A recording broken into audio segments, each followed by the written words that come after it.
So when God was bragging about Abraham, when he said, I know him, and that I know that he will command his household, his children and his household to serve me, God was not saying that he knows that Abraham will force his children to serve God.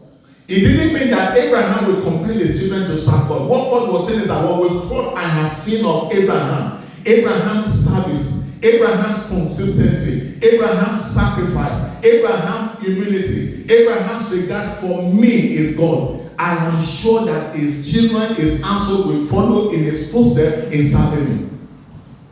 So God provides for Abraham's way of life. That Abraham's consistent service, worship of God, will make his children to serve him. Praise the Lord, somebody. Hallelujah. That's why it's important for us as parents in home. We must be consistent. Our ways of life must be consistent with the instruction we are giving to our children. If what we are doing is different from what we are telling them to do, we bring confusion. And that is why you are finding some Christian homes where the children refuse to serve God.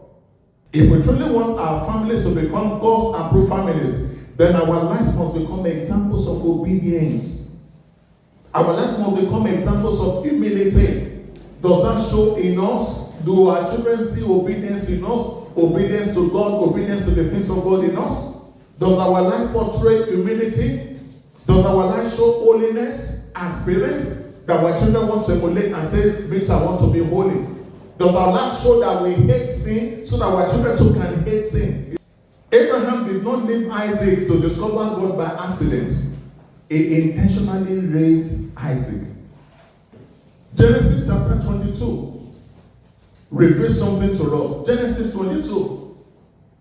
That was the only time the Bible talked about Abraham taking Isaac to a place to go and sacrifice. But when you look at the question that Isaac asked Abraham, when they went, say, my father, behold the fire and the wood. Where is the lamb for the sacrifice?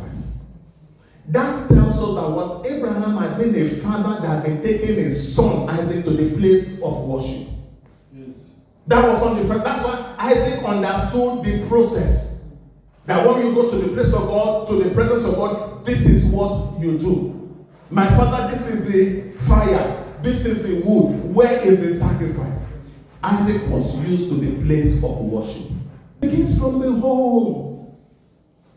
Isaac knew how to worship God because his father was always taking him there. So when the father is singing praises to God, Isaac was there. When the father is praying to God, Isaac was there. When the father was offering sacrifices to God, Isaac was there. So Isaac knew the art of worship. He learned it from Abraham, his father.